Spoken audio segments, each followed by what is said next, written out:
rappeleel li nga xam ne mooy njubadik Israël léegi sax moom moo taxaw ci kanam jël combat bi. ñetteel bi noo ngi wax ne adduna bii nit ñu bokk nañu jël seen responsabilité ci institution yi ñu tabax moo xam yi adduna bi bokk moo xam yi région yi bokk ñu jël seen responsabilité ngir faagaagal gi nuy faagaagal xeexul Palestine ñu arrêté ko. nu wax leen ne kenn amatul jot li xew doy na sëkk dafa war a dakk tey.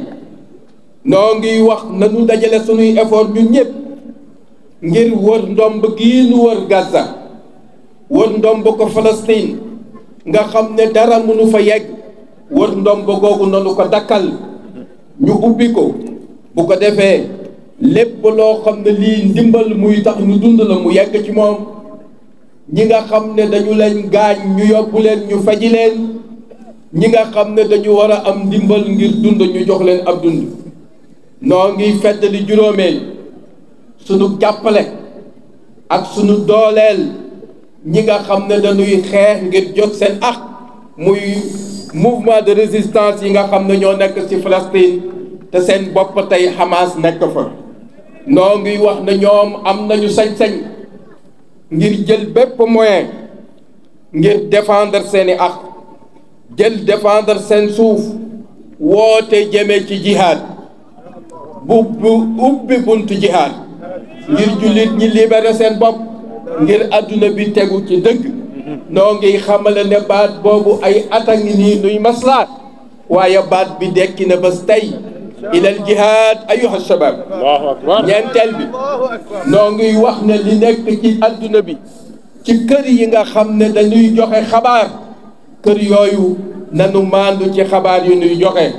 bu ko defee ñu wax mbir mi ni mu demee kenn ku ci ne ñu jox la li nga moom bañ a taxas jëme boor. juróom-ñaareel bi noo ngi sàkku ci gouvernement Sénégal taxawaay bi nga xam ne moom la taxaw te àdduna yaakaar ko ci question palestinienne dénk ko kuréel yi nga xam ni moo war a ak yelleefu waa Palestine yi ñu warul dagg dara.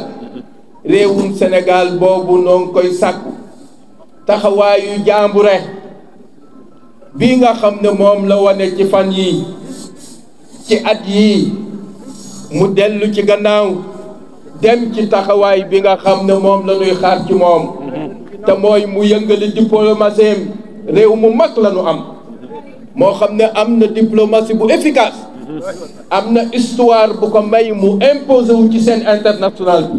ñu utiliser moyens yooyu ñu am yëpp ngir question Palestine bi dellu siwaat ci agenda bi ñu régler ko mu jeex. gannaaw loolu noo ngi xamal ne waa Palestine weetu leen waa Sénégal yëpp ñu ngi ànd ak yéen ci seen xeex waa adduna bi ñu ngi ànd ak yéen ci seen xeex lu nu man lu nu am dinañ ko def ngeen libérer seen peuple.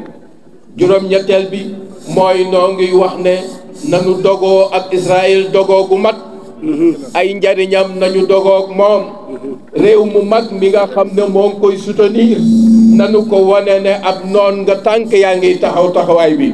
ginnaaw loolu mbokk jullit yi borom bi subhaanahu wa taala moo wax ni man maa digal ñi ñu tooñ mu wóor ma ne dañu leen tooñ ne leen xeex leen ngir jot seen ak te ku kuy xeex ngir jot sa ak mën naa la dimbali. borom bi waxaat ni bu leen yox yaxi mukk ngir dal ci seen noon ak lu mu leen ëpp doole. nii ngeen di amee métit noonu la ñuy amee métit nii seeni jam-jam di nàcce la seeni jam-jam di nàcce ngeen jaamaarloog ñoom bu ngeen jaamaarloog ñoom insha allahu yàlla dana leen defal ndam te bu ngeen jaamaarloog ñoom di ngeen am ci yaakaar ci yoonu yàlla lu nu amul. gannaaw loolu noo ngi feddali ne mbir mi li koy réglé jihaad rek la. allahu akbar. innahu la jihaadun. allahu akbar. jihaad rek moo koy réglé boo xam ne bii day andi ndam wala mu andi istishhaad.